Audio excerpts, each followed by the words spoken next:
Bangladesh. The army chief is headed to US and Canada. In fact, it's an 11-day official visit for the Bangladesh army chief. He's set to meet high-level military officials, a bunch of UN peacekeeping mission as well. He's also looking to increase the army capacity of Bangladesh. But why is this visit by an army chief and not by a civilian government? And that's exactly what we are asking on India Global. Let's get in some of those big questions on the screen for the viewers to know that the reason why we are debating this is why is it that and does this mean that there could be a larger US role in Bangladesh? Something that's been said multiple times.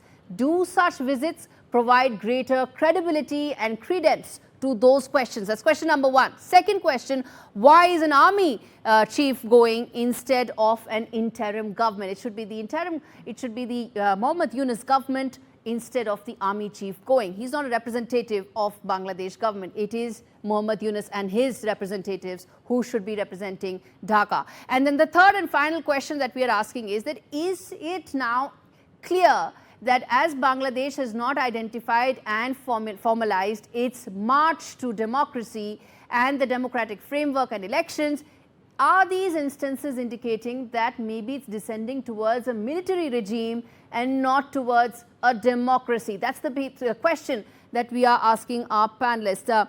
Joining me on the show is Muqtadir Rashid, who is a senior journalist, joining me from Dhaka, and then there's Sanjay Bhardwaj, who's a Center for South Asian Studies from JNU.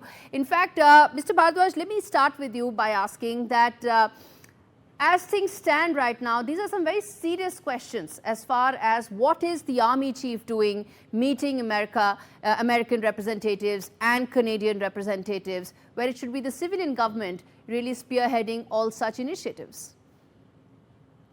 I can understand by three different views. Three different aspects are there. One, of course, there are military exchange or military upgradation or defense issues are there. The UN, the Bangladesh had been largest contribution in UN peacekeeping missions. So they are talking, and it is reported as that these things would be discussed there. So this could be one reason. Second, of course, the political reasons, the way Bangladesh had changed its guard in Bangladesh, where the former Prime Minister was ousted on 5th August. And it is quite reported in different newspaper, and one can guess that the Americans were actively involved in Bangladesh. They were not happy with the Hasina and Awami League, and it is also quite visible and clear of the way they have appointed Mohammad Yunus, because Mohammad Yunus is in good book of America, and Hillary Clinton, he's close friend of Hillary Clinton and all.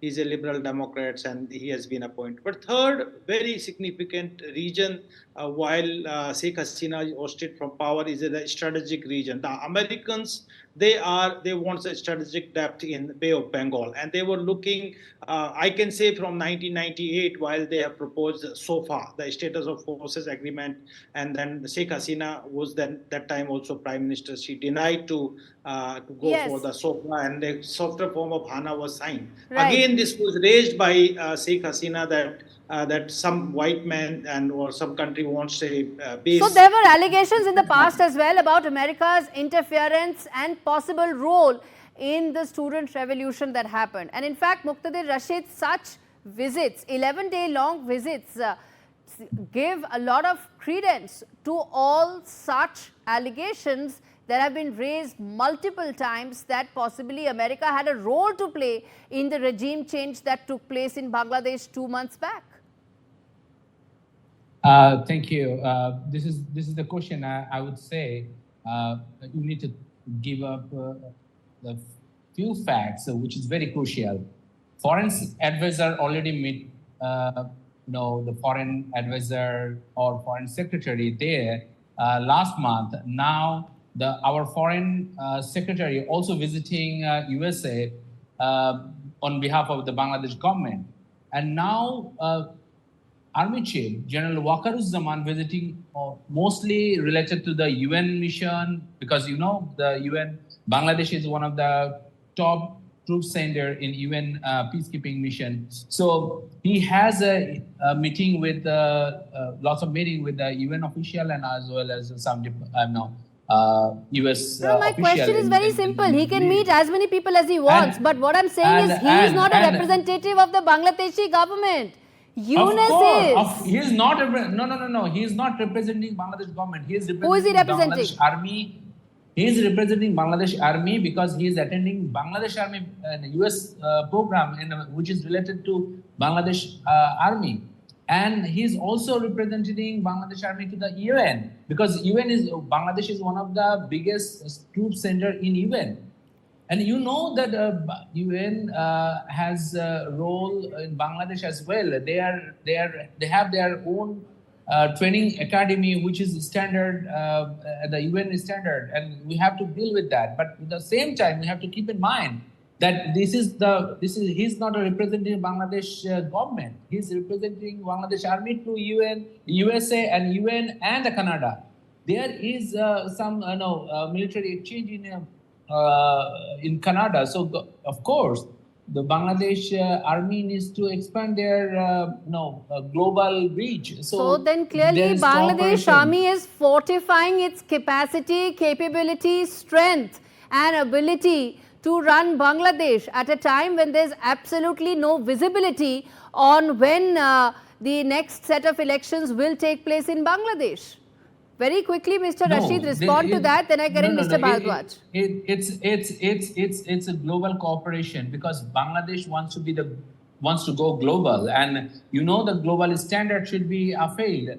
So Bangladesh has commitment to global leaders, and so what global standards are we talking about here? You're talking about a military chief going to America and Canada for 11 days representing his government when there are bigger security challenges at home. There are bigger security challenges in Bangladesh. Let's give Mr. Bhardwaj a chance to very quickly respond.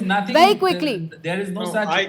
I would say one point here. See, Bangladesh Army for last at least I can say more than 2 decades had been very responsible in guarding the political system or contributing internationally. But I can see that the way Waker-Uz-Zaman has been giving political statement about the stability of the government, about the elections. So he has some political involvement, and his visit to United States is indicating that somehow the United States and the army, they are managing this current army government. I'll tell you what, there's more than meets the eye, and that's exactly what we are discussing. I wish the Bangladesh Army chief had spent more time in finalizing the schedule of elections in Bangladesh, where there's absolutely no word on. There's no clarity. And thank you so much, gentlemen, for speaking to me on India Global. There's just one thing, viewers, that I want to say as we wrap this up. It was the army chief who announced that Sheikh Hasina fled Bangladesh. Not Sheikh Hasina herself, no one else from the civilian side. And now it is the Bangladesh army chief who's headed to US on an 11-day long trip when there are bigger security challenges at home. With that, it's a wrap on this edition of India Global. Thanks so much for watching.